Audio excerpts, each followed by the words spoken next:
The views expressed on this program are those of the producers and individuals appearing on this program and do not necessarily reflect the views of the Sun Prairie Media Center staff, its video service providers, or the staff and elected officials of the City of Sun Prairie.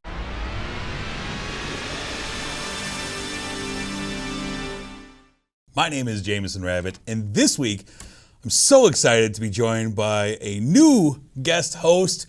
You heard me talking about him last week, and this week I have Zennon Schmitz joining me. Welcome. Hello. Zennon works at the Marquis Palace Theater that you hear us talking about all the time, and he is one of the friendly faces that you find there, and I'm always excited to talk to when I go see a movie. And here you are. Yeah, it's great to be here. I've been secretly plotting to get on this show for a long time. Yeah. So good to finally be here. We did it. We're here. All right. Well, we have a bunch of movies to talk about. We also have a throwback movie, which I'm very excited to get to. So let's waste no more time and get right into what we have on the marquee this week. And I'm going to get us started with The Meg 2, The Trench. Oh, it's the new, it's the sequel to the 2018 big shark film, The Meg. This one brings back Jason Statham, of course. After watching Jason Statham's character of Jonas Taylor and friends taking on a megalodon a few years back, now things are going to get really crazy for them. We have another eccentric billionaire who is basically replacing the eccentric billionaire that Rainn Wilson played in the first film. This one has created mech suits, some exoskeletons that are supposedly capable of sustaining life at 25,000 feet below the surface, as well as some new submersibles that can do incredible things. Hillary Driscoll and our old friend Mac, who's played by Cliff Curtis, bring Jonas in to show off their new toys, and also the fact that they have a Meg in captivity, which is never a good idea. And they have plans to take these submersibles into the deepest trench to find more Megs. And we know our super rich guy, who's played by Jing Wu, he's crazy because he goes into the water with the Meg, convinced that he's trained it. And so our gang dives into the trench to see what they can see. What they find down there are lots of friends, huge, ugly friends that far down, but they also discover people 25,000 feet below the surface. A whole state-of-the-art facility down there as well. What are these people doing down there? Well, they're doing some dumb things, but we have several Megs. We have humans detonating bombs under the surface. We have submersibles doing stupendous things before our team is finally forced to evacuate and go out for a walk on the ocean floor amongst the chaos. Luckily, they brought their exoskeleton suits and some guns. And here's where the movie really steers off course. It's not good enough to up the ante with multiple Megs this time. We need bigger Megs, more Megs. But we also have, for some reason, we have to have human villains. Corporate greed is a villain in this movie. And the question is, are humans the real monsters in this world? And it kind of... there's some deaths in this movie. Of course, it's a big shark movie. There's going to be some people that die. And there's some somber moments in here that I thought were kind of unearned amongst all the chaos. And then you see, this trailer that we're watching right now, you just see a giant octopus come out of the water and pull a helicopter down. And that's one of the things that happens is when they make their way to Fun Island resort that is the locale for the most insane sequence of events where all of our participants converge. Our heroes, our villains, the megalodons, the dinosaurs, the octopus, all of them converge into a crazy chain of events that happens on Fun Island. Zennon, first I want to know, have you seen the original? Is this a beloved film to you? Definitely not beloved, but I have seen the original back when it came out. Sure. It's kind of in that category of just like so bad it's good. Mm-hmm. It's really stupid. A lot of shark movies fall into that. Yeah. But it's a fun movie. It's a fine time. Yeah. The second one, I'd say maybe not as much fun as the first one. Yeah. Yeah. Yeah, I don't like to nitpick movies that like this, but like one of my big things was they spent a lot of time in this underwater facility that they've just discovered.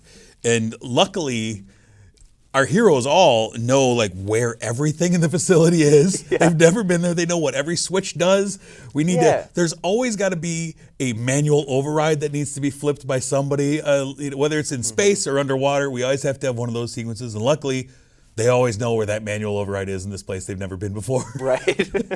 Which is just ridiculous to me. Yeah, and Act 3 goes on for what feels like a very long time. The Fun Island sequence. Yeah, it felt like it went on for forever.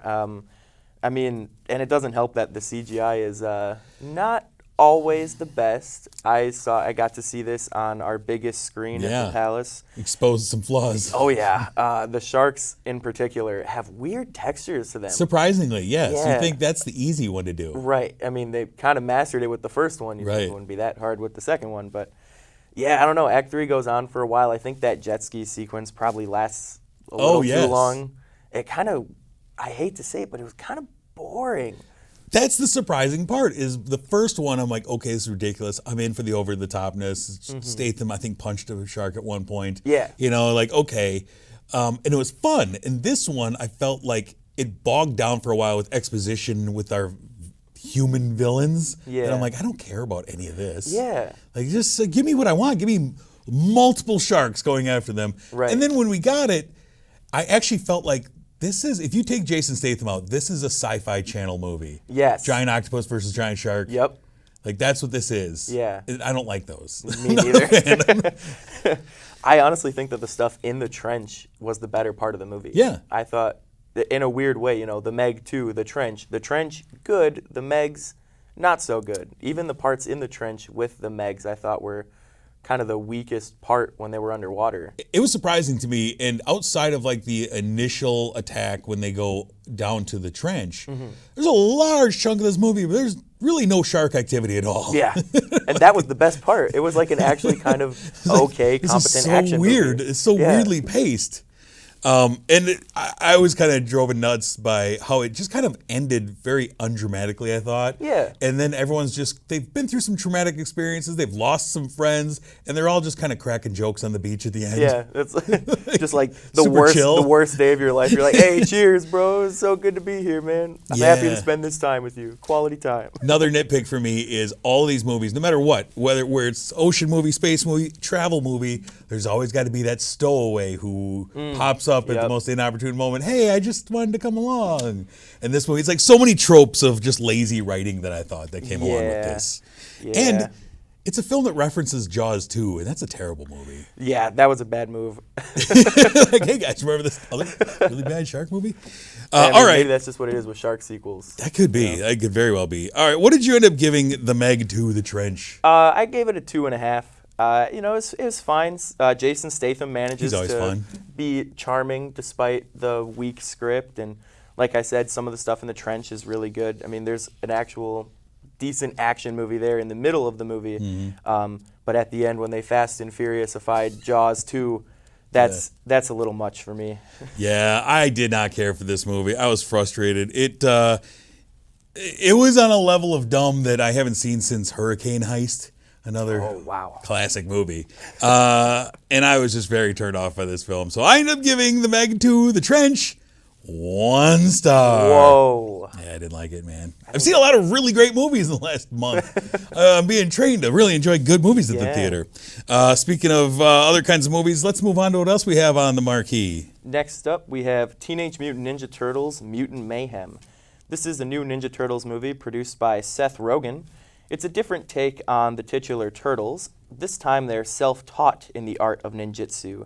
The Turtles desperately want to be included in the human world as per usual, but they are under the watchful eye of their father, Master Splinter, and so they stick to the shadows. That is until they find one human that they help out who actually accepts them because of them helping out, a teenage girl named April O'Neil. This time around, she's a little more quirky, she's a little more shy instead of being the confident go-getter that we're used to seeing April be.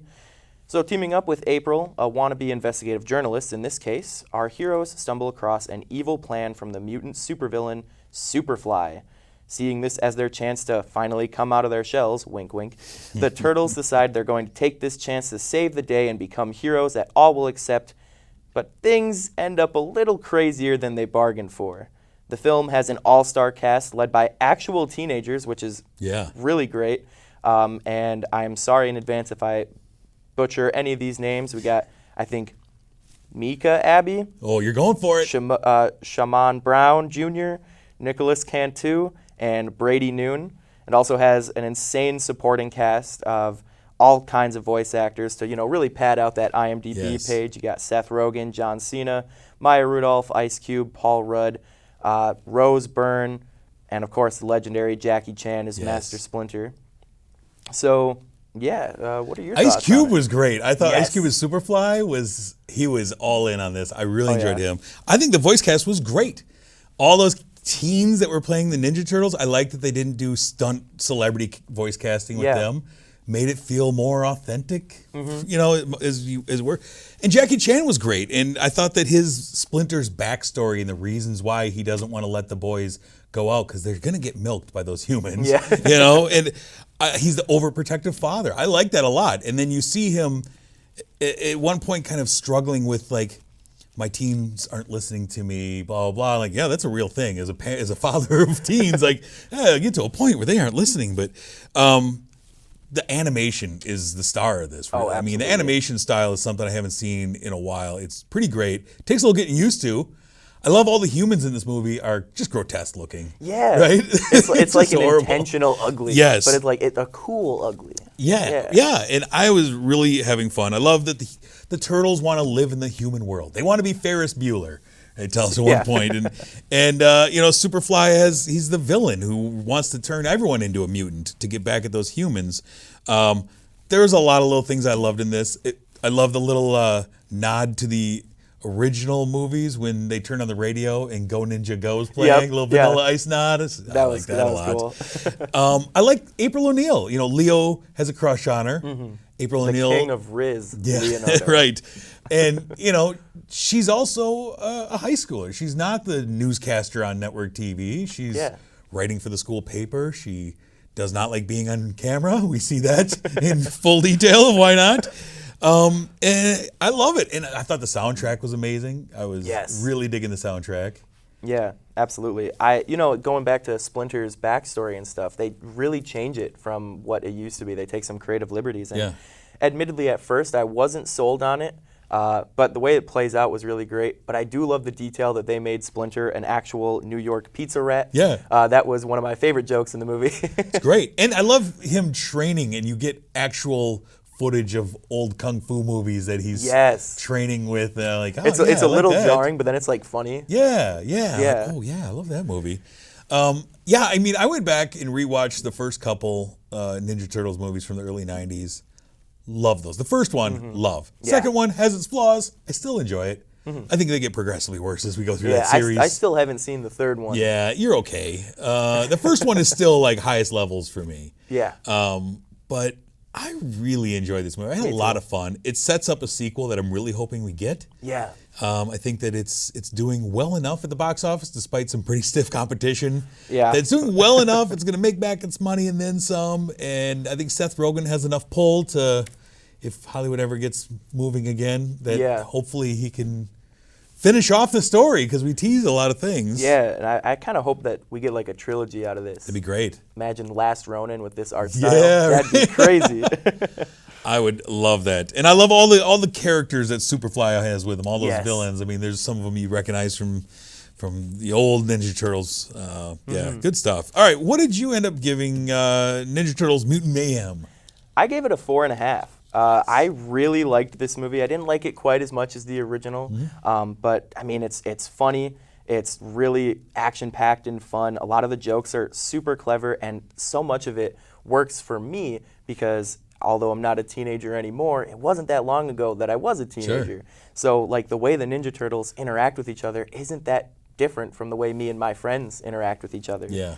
And then a lot of the pop culture references are stuff from, just a couple years ago, stuff from, my upbringing and stuff like that too. So for that all really worked for me. And I mean, Jackie Chan was just so funny as Splinter. Yeah. I mean, he could get his own spin-off movie. Yeah, he was great. Yeah, I loved it. I mean, like you said, as a father of teenagers right now, I hear a lot of what's being said coming out of bedrooms in my house. And I have my own love of the Ninja Turtles. And I took my 10-year-old daughter to this movie. She loved it. She gave it a 9 out of 10, which is a pretty high score. I mean, same as yours, actually. Yeah, and so it's great that kind of the whole family enjoyed it. Everyone got different pieces that they go, oh, I love that part, and I love this. And I love it. So I ended up giving it, I was hedging between a 4 and a 4.5. When I do hedge, I always go with the lower score. So I ended up giving it 4 out of 5 stars. Great family movie, though. Absolutely. And I'm really excited. I'm hopeful that we get more of this. Same. Go check it out in theaters right now. Let's move on to what we have on the marquee this week. No, sorry, our streaming spotlight. Hey, we turn to Netflix for a remake of a sort. It's called The River Wild. It's a remake in name and construct to the 1994 Meryl Streep, Kevin Bacon film, but it's really a very different movie from that one. This one's from director Ben Katai. Stars Leighton Meester as Joey. Joey is a young doctor who is kind of facing a crux in her life and her relationship. And to clear her mind, she joins her brother Gray, who is played by Taron Killam, for a whitewater rafting trip that he is leading. And she's kind of hoping to find peace of mind and some well-needed time with her brother out in the big wilderness. Unfortunately, his childhood friend Trevor, played by Adam Brody, who is Leighton Meester's real-life husband, who is obviously a rough character, is also there. And Gray has given him a job after Trevor got out of jail, and we kind of get into some backstory as the movie goes along, but Trevor's rough trade, and he's kind of there getting in the way. And right away you sense there's something not right below the surface between Joey and Trevor, but you're not quite sure what it is. There's also these two young ladies who are customers of this rafting charter, these friends from Europe, Van and Carissa. It starts out as really a fun day of exciting rafting on the first day on their way down the river until the first night, in which Van is found hurt after falling and hitting her head, and Joey, being the doctor, surmises that this is really bad. It is a real medical emergency and we need to get her to a hospital ASAP. So this group is forced to take to the river and the unseen rapids at night. But it's what Van tells Joey that starts to ratchet up the tension when she tells Joey that Trevor forced her to fall. And Joey, with something still unknown to us, the audience, between her and Trevor, begins to see trouble in the raft as they're going. But Gray, her brother, doesn't believe it. He's standing by his friend. That is, until Trevor's true motivations are revealed, and the film turns into a thriller on the water and on the shore. Trevor is desperate and dangerous to all he comes in contact with. And I felt like this movie, I rewatched the original. The original's really good. Like I said, really different movie. I felt like the tension in this movie was really well played. I like the tension I like the rapids sequences. I like all of those types of things. Like we're going down the rapids, the rafting adventure. But I thought that Adam Brody was really good as Trevor, the loose cannon psychopath who's terrorizing everyone around him. I would agree with that, yeah. Him and I think Taron Killam, is that how you pronounce his name? Taron Killam, yeah. Those two really kind of carried the movie for me. I think their performances, the way they play off each other is like really strong and really believable with the tension there as well. Yeah, and there's some revelations start to come, 2/3 of the way into the movie. That kind of make you understand a little more about character motivations, I guess. Yeah.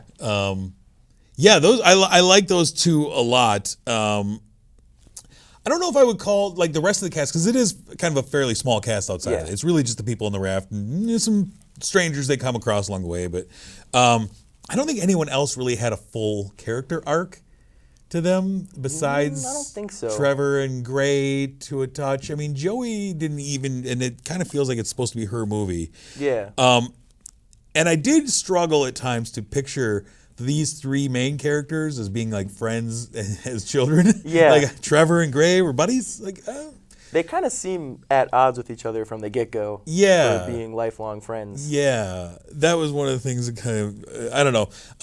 There's also some, without getting into some spoilers, there's some character choices that I found just kind of felt random to me, and I didn't necessarily think, well, that doesn't feel natural. That doesn't feel like something someone would do. Yeah, I found a lot of the character work to be really frustrating in this movie because a lot of it was like very specific stupidity, or like not Yes. not picking That's a up on great way something. to- yeah. Not picking up on something that seems really obvious. It's like why is nobody picking up on this? You know?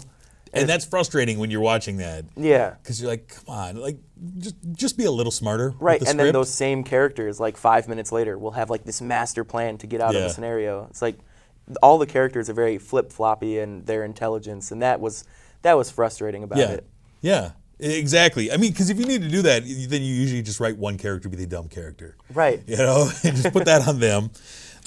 It's a small cast. There's violence in this movie. Like I said, I enjoyed the thriller aspect of it, and I was kind of curious about remaking because The River Wild came out in '94. It wasn't like a big movie. No. It was a I had very never below even- the radar. Exactly. I had never Most even heard people of it, haven't. And so it's kind of remaking a really below the radar flick. I think that actually kind of helps when, you know, we're in this age of like everything's getting remade. And I often say like, hey, remake movies that nobody talks about. If you're going to remake something, don't remake a movie that was a huge success. Try Right. and find something that had flaws and try and fix it. I think that's what they were trying to do with this, but this wasn't like some beloved classic that they remade. Right. Yeah, I think it's enjoyable enough for a Netflix action thriller-ish type movie. I don't know. Yeah. I thought there was some really cool action kind of more at the beginning and end. There's some really, really cool practical sequences, one involving a truck that explodes. I thought that was awesome. Yeah. Some of the stuff on the river, especially towards the end of the movie, really cool. There's some weird shots in the middle, these really wide shots, where the entire environment is clearly not there. And the actors are on a green screen, and they're not this is such a nitpick, but the shadows don't line up Yep. right. And every time that we'd get that wide shot, it'd be so distracting. Yeah. And I'd be like, oh, man, now I'm out of it again. These are I'm out things of that it we, again. as the audience, shouldn't be able to pick up on better Right. than an editor. Right. Yeah. Especially considering I was watching it on a pretty small screen. I was watching it on my phone and I noticed that. Come on. Yeah. All right. What did you ultimately give The River Wild? More like The River Mile, No. am I right? I gave it a 2.5. Hey, guys. I don't know. It's just a lot of the frustrating character stuff was hard to get past, and also the cinematography was kind of weird. Like the movie was well shot, but it was kind of color graded, really dim, and maybe not necessarily like to help the story. I didn't love the night sequences either. Yeah, no. I mean, I even turned to my brother who was in the same room as me while I was watching it, and I was just like, why does this look like a Lifetime movie? Like, the camera work is weird, man. That's rough. That's Yeah. rough. Let's see. What did The River Wild, I believe I gave it 3 out of 5 stars. There, that's what it says on the screen. 3 out of 5. Decent thriller. Nothing to write home about. River Mild. All right, let's move to our movie throwback. Now, you brought the throwback movie this week. Yes. I said, anything you want, anything that's at least 10 years old, you threw this one out here, and I smiled when I got the text because it's a movie that I enjoy getting to rewatch. Oh, so what are we wonderful. talking about? We're talking about Scott Pilgrim versus the World. For so long, this has been one of my favorite movies of all time. It still is, pretty much since it came out. It takes place in the mysterious land of Toronto, Canada. The film follows 22-year-old Scott Pilgrim, played by Michael Cera, who wasn't very famous at this point. No. Who is dating Knives Chow, played by Ellen Wong, a 17-year-old Chinese schoolgirl with the uniform and everything. During a date to the library, Scott comes across the girl of his dreams, literally. Her name is Ramona Flowers. She's played by Mary Elizabeth Winstead. She's a mysterious girl with a dangerous past that Scott and Ramona will have to defeat together. If you haven't seen the film, I urge you to know very little more than that going in. But there's a lot of different plot lines that are kind of all going at the same time, and they intersect a lot. There's a Battle of the Bands plot line. Scott is in a band with, some other great actors, Mark Webber, Allison Pill. And then you got this whole Battle of the Bands thing going on. You got like some musical numbers and stuff like that. Great soundtrack Killer as well. soundtrack. Yeah, and then it's an action movie as well. You got, Ramona's past comes back to haunt her, and she has these 7 evil exes that are, just an insane lineup of actors who none of which were really that famous when this movie came out. They were all just a couple years from their big breakout roles. It is a deep cast of holy cow. Yeah. Whoa, look at them. even some of the other supporting characters, you got like Kieran Culkin, Aubrey Plaza, Anna Kendrick, and then you got, Jason Schwartzman, Brandon Routh, Brie Larson, Chris Evans. Like, it's got an insane lineup of people in it. And, I mean, all of them just are so good in the roles. They're all over the top when they need to be. They're toned down when they need to be. The movie balances this very interesting tone of, like, comic booky but heartfelt, and I don't really know how Edgar Wright managed to do that. This is what makes Edgar Wright one of our great directors. I mean, it's got his beautiful touch and his love of music that he puts in. I mean, he always has amazing soundtracks, and not just the soundtrack, but the way he infiltrates the music into it, like he did with Baby Driver, Shaun of the Dead. Like, he infiltrates the music into the lives of the characters. This is probably still my absolute favorite comic book film. Like, I remember seeing this in the theater, didn't know anything about it when opening day. It was me and 2 other people in the theater. I walked out like, hair blown back. Like, this was incredible. And it's just the stylized graphics. It's hilarious. It's sweet. It's filled with cool characters.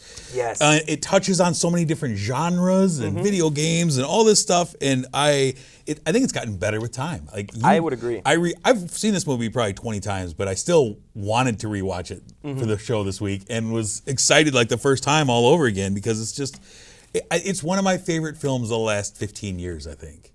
It's just it's a perfect movie. It's so good.